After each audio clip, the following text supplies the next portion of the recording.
大家好，今天是2020年12月18号。12月18号呢是原定国家情报总监呢在大选结束日45天之内呢要发布一个关于本轮大选是否受到国外干涉，就是外国势力干涉颠覆本轮大选结果的，要发布这么一个情报报告的。但是呢，根据呢国家情报局呢在16号发布的这个公告就说呢，这个报告呢这次发布不出来。我在昨天的节目里面已经谈到，对这个报告不能够如期发布不出来呢，有两种猜测。一种说法呢，是因为这个国家情报总监呢，他认为报告里面没有反映中国对美国本轮大选里面这个干涉里面的主要内容，忽略了中国，他认为这个报告不合格，要拿回去重写。我觉得这种说法呢，不一定完全能站得住脚。我相信国家情报总监不可能到了16号才接触到这个报告，才了解到这个报告内容里面跟中国没有任何关系。所以说呢，对这种说法呢，我是持有一定的怀疑态度的。还有一种就是认为国家情报总监他们故意把这个报告拖到明年1月份，拖到明年1月份，大家就知道这个报告它所能发挥的作用已经完全没有了。因为明年1月20号无论如何都是新总统必须在白宫就任的，也就是川普总统要连任必须在1月20号啊。如果你这个情报总监出来的报告让他没有机会来采取各种措施的话，那怎么去连任呢？因为目前来讲，媒体宣布的是拜登当选了，选举人投票也说是拜登当选了。过去我们大家都期待的有几种方式，比方说走司法制度，也就是我们看到大选里面各种状态、各种不公平的结论，以及我们看到大量的证人证言，我们期待到法官们上诉以后，通过最高大法院来维护司法的权威，来给川普总统和所有投票支持川普总统7500万美国选民给他们一个公平的支持。但是现在大家看到大法官完全沦陷了啊！大法官根本就没有来帮助川普总统，根本就没有敢来维护正义嘛。那么走国会道路，大家也知道国会道路走不通了，因为麦康奈尔已经背后一刀已经捅上去了，已经明确就说参议院不支持川普总统，他能够维护他自己正义，维护他自己公平，追求本轮大选公平的权利了。现在参议院多数党领袖麦康奈尔他已经明确就说过，祝贺拜登和贺锦丽当选，而且告诉川普，你就剩30多天任期了，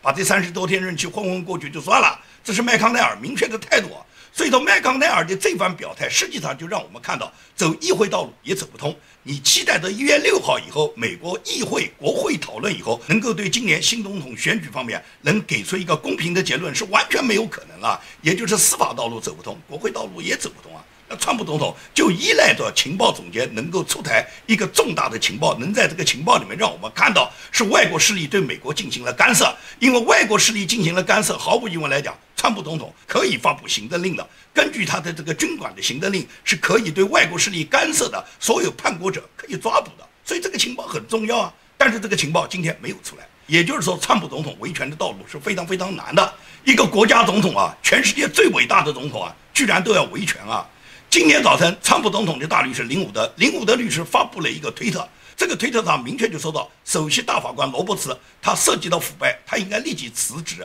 同时，上诉法院的那个联邦上诉法院的一个大法官叫布雷耶，他也应该立刻辞职。林伍德律师讲这个话都是有根据的，林伍德律师已经做好了充分的准备。他自己说，他还发布了一个不自杀的声明，他说我不可能自杀，我有安保，也就是林伍德律师有强大的安全保卫队伍。同时他说有很多善于保护我的好人。那林伍德大律师为什么要发布这个推文呢？为什么他指首席大法官罗伯茨腐败呢？因为我们昨天已经看到了一个电话录音，也是林伍德大律师他发布的，就是首席大法官罗伯茨他在今年8月19号，大家注意这个时间啊，8月19号离大选还差好几个月呢。这个首席大法官罗伯茨他就跟布雷耶法官就说，这个布雷耶呢是美国联邦上诉法院的法官，也就是罗伯茨告诉布雷耶，就说我们无论如何不能让川普连任，我们必须阻止他连任。如果将来有案子打到你那儿，你就要想方设法在你那儿把他拦下，我们不会让川普得到连任的。这是罗伯茨在今年8月19号，他就对上诉联邦法院的这个布雷耶就说这个话了。那么这个里面有没有一个疑问，就是说罗伯茨怎么知道今年大选之后必然会有法定案子，必然会有不公平选举的案子，最终会打官司打到联邦上诉法院，最后会打到大法院。他告诉布雷耶要他在他那一级把他拦下，也就是他显然知道在布雷耶的法庭会接到对于今年大选不公平的案子。他怎么知道的？说明来讲，罗伯茨是参与了整个政变阴谋，参与了整个今年大选舞弊的一个重要的组成人员。罗伯茨是什么好东西啊？你以为他是最高法院大法官？你把他当成宪法大法官，你不要把宪法法官当成什么专家，没有什么宪法专家，宪法就是宪法，宪法不需要哪一个人来解释，法律就是法律，法律就是让你去执行的。你从来没听说有什么上帝专家，有什么圣经专家来解释圣经的，你就按照圣经去做就行了。法律同样是这样，宪法。美国先父们制定了宪法，宪法每一个条款都写得清清楚楚，一点都不难理解，每个人按照宪法去做就行了。要你什么宪法大法官让你来解释法律啊？这个罗伯茨是什么好东西呢？大家都知道，美国有一个富翁叫爱泼斯坦，爱泼斯坦有一个知名的小岛，他这个岛不是什么人都能上得去的，因为上到这个岛上的人基本上都是美国政商的名流，而到这个岛上去干什么呢？到这个岛上就是去淫乱的。因为这个岛上提供你吃喝嫖赌，而且这个岛上面不让任何人接触，这个岛上提供你所有的性贿赂都是那些只有12到15岁之间的那些年轻少女。现在你就应该明白为什么民主党一定要出台有这么一条法律，也就是12岁以上少女性交是合法化了。这样的话，爱泼斯坦才可以提供12到15岁的少女供这些美国的政商名流到他的小岛上去淫乱了。上过这个小岛上知名的民主党的政商界的人物，人人皆知啊。克林顿就上过这个小岛啊，而保守派首席大法官罗伯茨也上过这个小岛啊。你看他是保守派大法官，他表面上是保守派，实际上他是早就跟民主党沆瀣一气。他上那个岛上去干什么？他不是去淫乱去干什么呢？所以罗伯茨早就是他们这个政变团伙之一啊。因此来讲，罗伯茨在8月19号有这么一个电话录音，一点都不奇怪，也就是他早就背叛了美国的法律。这次德州的上诉案为什么被拦下来？这也是罗伯茨在里面起主要的作用。根据昨天我们看到的一段视频，是一个大法官，也就是美国最高法院，大家都知道有9个大法官了。这个视频的主角，他是其中某一位大法官的助理，他就跟大家回忆了那天拒绝德州案的那个现场状况。他说，过去9个大法官在讨论各种案件的时候，大家都是非常平和的，都是非常文明的。但是这次关于德州上诉案，9个大法官里面，其中4个大法官在咆哮。这4个大法官以首席大法官罗伯茨加上3个自由派大法官，他们4个人咆哮的声音最大。他们4个人咆哮什么呢？他们咆哮的就是说，他们不愿意看到美国左派站上街头，看到黑名贵去打砸抢，看到黑名贵对9个大法官有人身威胁。他们为什么想到他们大法官会受到威胁呢？他们就说过，我们不在乎当年2000年格尔和小布什他们那个案子，我们随便怎么判决，我们大法官怎么判决，我们那时候都没有受到任何威胁，我们都没有什么担忧。美国人民那时候对我们的大法官所判决的东西也会去执行。而今年不一样了，今年有黑名贵啊，今年有左派上街敢打砸抢烧的啊。如果我们判了这个案子，我们接了这个案子，那么这些人对我们9个大法官进行人身攻击怎么办？也就是说，他们首先想到的是他们自己个人的安危，他们没有把国家的利益放在最高处，他们没有把宪法的利益放在最高处，他们没有忠于他们大法官的职守，他们现在不敢秉公断案，原来是怕受到威胁啊。那在美国也好，在全世界任何一个法官也好，你要想公正断案，你都有可能受到威胁。一个大法官怕被威胁，你不觉得这是荒唐吗？能够出现在美国最高法院的大法官，因为怕有人威胁他，他就不敢接这个案子了。这就是罗伯茨的强调啊，因为罗伯茨这么坚持，加上3个自由派大法官跟他一起复合，然后是川普总统提名的3个大法官全部叛变，那么最终就形成了7-2的决议，也就是驳回了德州案。就是德州案子我们不结，这个案子回到你们地方，让你们各州法院自己审，我们大法官不介入，我们不愿意让黑名贵来包围我们，我们不愿意黑名贵给我们制造危险。这就是大法官的担当。你觉得美国的宪法交给这9个大法官已经到了如此懦弱的地步，你觉得他们还是大法官吗？他们还是代表美国人民守护宪法的最后一道屏障吗？他们还能对得起最高法院大法官这个神圣的职位吗？完全没有了啊！所以罗伯茨这种人不要太肮脏啊！他能上爱泼斯坦的小岛，能够去性侵12到15岁的女生，并且这个女孩是性交合法化啊，因为民主党已经通过了决议啊，是性交合法化的，也就是他心安理得的享受合法化的性交，也就是罗伯茨就这样的人，就是这样的一个人，你觉得他是美国最高法院9个大法官的首席大法官，这是美国的耻辱啊！所以说，最高法院大法官你就不能期待他还会做出任何公正的案子。今天上午，也就是今天是礼拜5，今天最高法院大法官又判决了一个案子，这个案子以6-3表决，然后最终判处什么？是阻止川普总统从人口普查的关键指标里面排除那些无证移民的努力。大法官认为这样的努力为时过早，也就是拒绝了川普总统要求在人口普查的关键指标里面排除那些非法移民。这个案子打到了最高法院大法官，现在6-3把它驳回。也就是说，川普总统无论他通过哪个州，他想努力，他想上诉什么案子，最终到了最高法院大法官总归是驳回，总归是拒绝，也就是司法道路完全走不通。议会道路我刚才已经解释过了，麦康奈尔的背叛不简简单单是背叛，麦康奈尔是跟民主党的勾兑，麦康奈尔跟民主党是要共同保护他们未来的利益。麦康奈尔为什么要保护这个利益？我在昨天的节目里面讲过，凡是美国，不光是美国，全世界各个国家，也就是西方盟国，只要这个国家里面的政商名人，你娶的老婆是华人的，不管你这个老婆的华人是中国大陆出来的，还是中国台湾的，还是那些越南啊、东南亚、马来西亚、新加坡啊，只要你是华人，只要你的祖先是中国人，那么毫无疑问来讲，中共都能够有办法接近你的家族，接近你本人，最终把你搞定。而搞定你的目的就是要搞定你的丈夫，因为你的丈夫是美国或者是美国的盟国、西方盟国里面重要的政商领袖嘛。那么搞定你的丈夫，最终就是影响你们国家的政局。毫无疑问来讲，我们所看到的美国的最典型的就是麦康奈尔，他的老婆是赵小兰，也就是赵小兰这个家族早就通过中共的勾兑以后，已经搞定了麦康奈尔。几十年来，麦康奈尔是按照中共的指挥棒在转的，所以说麦康奈尔在关键时候捅川普一刀，去维护拜登的利益，去维护中共的利益，是理所当然的。那么除了麦康奈尔，我们看到的扎克伯格嘛，扎克伯格的老婆娶的也是一个华裔嘛，也是个华人嘛。那么扎克伯格在本轮大选里面拿出了10来亿美金来帮助民主党去作假，然后最终把川普挤出局。所以扎克伯格的表现也来自于他的老婆跟中共的密切的勾兑，这是我指的扎克伯格。至于默多克，大家就更清楚了，默多克的老婆娶的是邓文迪了。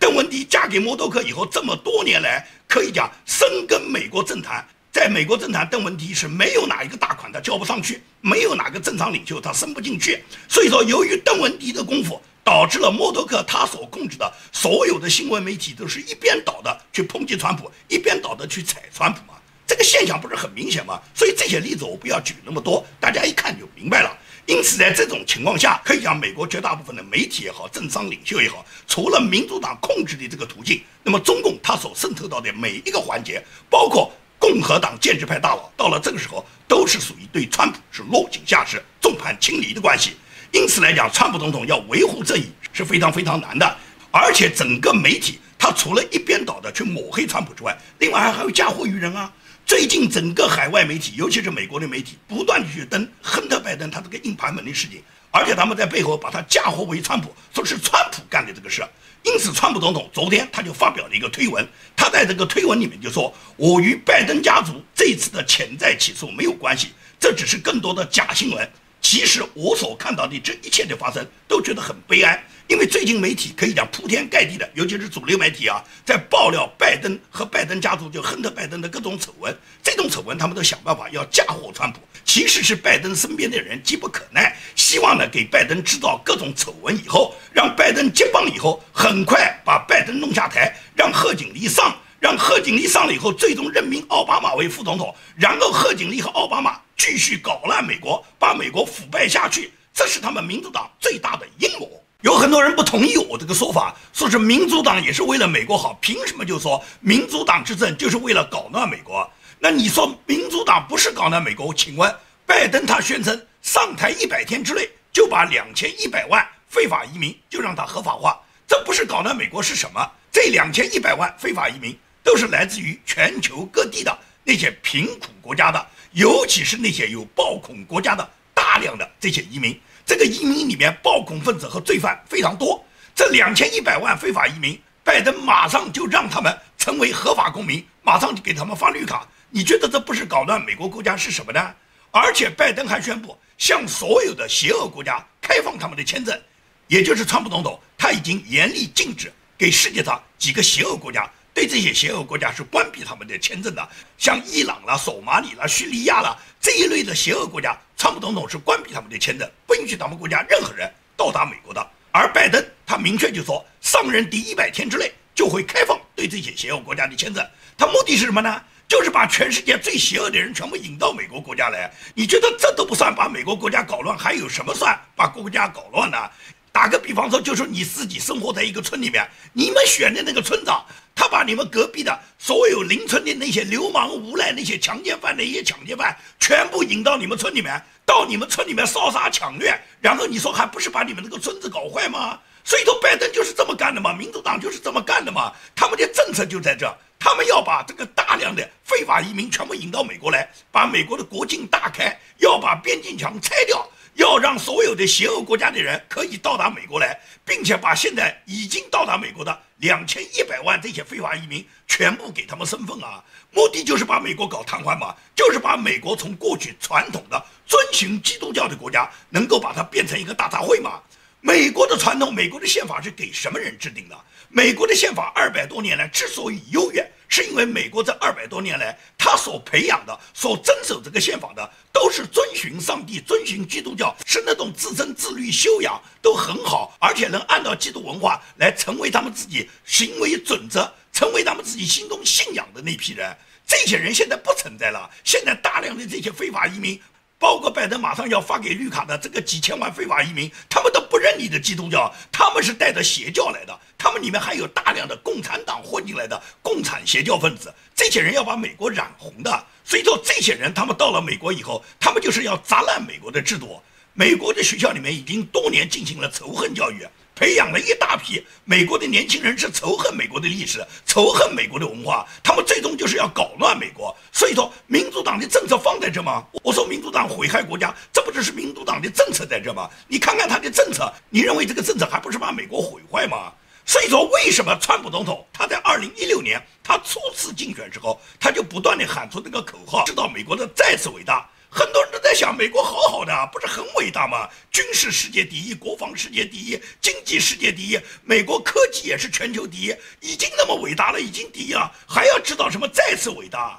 但是你现在回头再来想想，川普的要求知道美国再次伟大，川普这个话就有什么道理？不是经济强大，不是国防强大，不是科技强大，关键是信仰要强大，关键是每个人的道德要强大。如果道德瘫痪了，如果美国的自由不存在了，那么美国还伟大在哪里呢？美国的伟大是在于人民能做主，人民有自由。而今天你觉得美国连一个选举公平都没有，美国的自由，美国的伟大在哪里呢？美国最高法院的大法官，这个代表着美国最高宪法的美国神圣职位的9个大法官，居然怕左派闹事，怕黑命贵哦，左派一闹事，他们就怕他们人身受到威胁，他们就不敢担当，就不敢接案子了。他们不怕保守派闹事，他们知道美国的保守派都是那种遵循规则的，保守派都是规规矩矩的，也就是你们怎么判，保守派都给你忍了。你搞错没有？保守派是遵守美国宪法的，也是最能捍卫美国宪法的。当他们认为宪法受到破坏，人民的自由权利受到伤害之后，他们一样会拿起枪来保卫自己。你不要以为保守派都是吃素的，他们斗争起来比左派黑命贵要强大得多，因为他们站在正义的一面。福林将军这2天接受采访之后，他就说，军事戒严在美国不是史无前例，美国已经发生了64次，你觉得美国再有一次又有怎么样呢？完全应该川普总统下令对那6个问题州，对这6个州里面所有的机器进行封存，派军队去管理这些机器，对6个州里面的选民进行登记以后重新选举，恢复美国的正常的公平选举嘛？这怎么不能做到呢？军管64次都发生过，怎么不可以65次呢？历史上林肯总统他就抓捕过所有的那些媒体的那些主编，首席大法官判林肯违宪，首席大法官也给林肯抓了。所以说林肯创造了林肯的那个伟大时代。艾森豪威尔总统他曾经也就是因为小石城事件，因为黑人孩子没有获得公平上学的权利，最终艾森豪威尔总统决定维护宪法，维护黑人孩子受教育的权利，派空降兵派军队来保护黑人孩子，也就是为了维护黑人孩子教育的权利，美国总统也一样可以动用军队的。那么今天涉及到美国民众的大选，涉及到美国人民公平选举的权利，川普总统有什么不可以动用军队的呢？难道说保护美国人民选举权利不比黑孩子受教育的权利更要重要吗？现在美国已经危在旦夕，你觉得共和党民主党2个党轮流执政，2党轮替是很正常的，今年是正常的吗？是正常的轮替吗？你觉得在现在这个现实下，拜登所领导的这个民主党，他们执政还是一个正常轮替吗？福克斯电视台的主持人叫塔克，他在12月16号就发表过一个评论文章说，拜登打算任命迪士尼公司的董事长叫做鲍勃·艾格，这个人担任美国驻中国大使。而这个人他个人的简历我们可以看出，他这个人基本上就是中国的宣传部长，他所从事的所有活动，他跟中共所有的勾兑，都可以看出他一直是帮中共洗地，帮助中共在涂脂抹粉的。这个人如果被拜登任命为美国驻中国大使，毫无疑问来讲，拜登就是派他去专门跟习近平勾兑，然后最终输送美国的利益，最终毁掉美国的。也就是拜登执政，毫无疑问来讲，就等于共产党在执政，共产党在管理美国，共产党对美国过去仅仅是渗透，现在是操纵。如果是拜登上台，就是共产党在操纵美国，这个现实你真的认识不到吗？所以说，如此严峻的状态，就在于每一个人你做什么样的选择了。可以讲，目前的形势，全世界人都看得清，包括那些拥护共产党的人也看得清。香港有一个江湖人士叫向华强。向华强是在电影圈里面作为老大的，他现在提出他要移民了，他知道香港不安全了，他知道香港扛不住了，他也知道美国靠不住，他现在要移民台湾。我不知道向华强这样的人，你为什么要移民台湾？你老婆那么爱党爱公，你应该移民北京啊，你凭什么到台湾去？台湾凭什么接受你？澳大利亚已经要求所有对澳洲办理签证的人必须要认同澳洲的价值观，不认同价值观的人是不能来的。如果你有违背澳洲价值观的人，你发表过各种跟澳洲价值观不相同立场的话语的人，那么澳洲是要驱逐你的。那么我觉得台湾也完全应该是这样。向华强和他老婆是一心爱党爱公，你凭什么到台湾去啊？共产党是要武力统一台湾的，是要消灭台湾的，所以说你们应当移民到北京。至于台湾民众，拜登如果上台，那么蔡英文早就已经把你们出卖给拜登了。蔡英文也好，萧美琴也好，无数次急不可耐地向拜登道贺，希望跟拜登合作，而他们不知道，拜登真的是毁灭台湾、出卖台湾的人。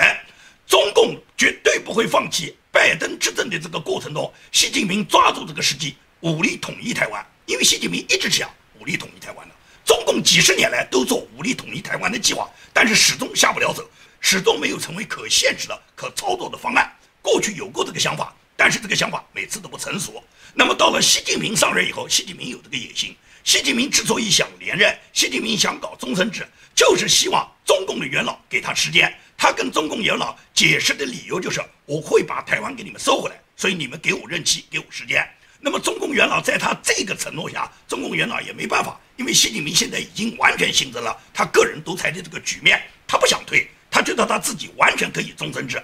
那么他不退，又跟元老许了愿，他怎么去拿下台湾呢？可以讲，他刚刚接任的时候，那时候虽然美国是民主党执政，是奥巴马执政，但是习近平那时候羽翼未丰，他那时候还需要通过王岐山帮他打虎，去消灭党内的所有他的反对派，要清除他整个专制道路上所有反对他的人物。等到他把王位坐稳，他把政权在握，他能够做到一言九鼎，能够做到为所欲为的时候，这时候川普来了，川普接任了，川普接任就完全粉碎了习近平可能武力统一台湾的梦。因此在川普强大的护卫台湾的这个状态下，习近平根本没有任何可能对台湾进行所谓武力统一。但是现在习近平机会来了，共产党最大的机会来了，拜登上台了。拜登上台以后，习近平他一定不会放弃在拜登执政这个过程中，习近平对台湾武力统一，因为他知道民主党的心思。民主党在希拉里担任国务卿时候，就曾经跟中共有过勾兑，有过这么一个说法，只要中共愿意放弃在美国的那个1、2万亿的那个国债，把这个国债让民主党充分的享用，占有这个国债以后，他们可以扩大他们的财政基础，然后把这个财政去发福利啊，民主党中饱私囊，民主党就为了维护他自己的选民政策，去给这些无业游民，把这些非法移民通通给他们发了绿卡以后，然后用这些资金来给他们扩充选票啊。所以说希拉里肯定愿意这么去做，而前提就是获得了中共这1、2万亿的国债以后，然后放弃台湾。台湾你们想怎么搞你们怎么搞吧，你们统一台湾之后，美国最多是谴责2声，谴责2声不就过去了吗？那么民主党对谴责这种事做的不要太多啊。那个南希·佩洛西这一辈子不都在谴责吗？什么时候他们不在谴责啊？但是你看他什么时候拿出过行动呢？所以说拜登早就做好，一旦中共武力统一台湾，那么拜登谴责2句就完了。只要是拜登做到这一点，中共毫不犹豫就会武力统一台湾。可以讲，中共早就做了大方面的预案，中共已经准备调集上千万的中国那些贫困地区的那些平民，而这些人都是小粉红，这些人都是拥护共产党，这些人都是红卫兵，把这些千把万的这些贫苦的红卫兵民众、小粉红民众、这些五毛民众，把他们迁到台湾去，然后台湾它这个溃烂的速度一定比香港还要快。所以说，中共早就做好这个准备，因此在拜登执政的情况下，台湾民众一定会被共产党有一次奴役的过程，这个过程不会太远。如果你们认为我这个话是危言耸听，那么如果拜登执政了，你们就在拜登的任期等待这个结果。你看我建明对这个问题的判断正确还是不正确？好，今天的节目呢，我就跟大家讲到这里，谢谢大家。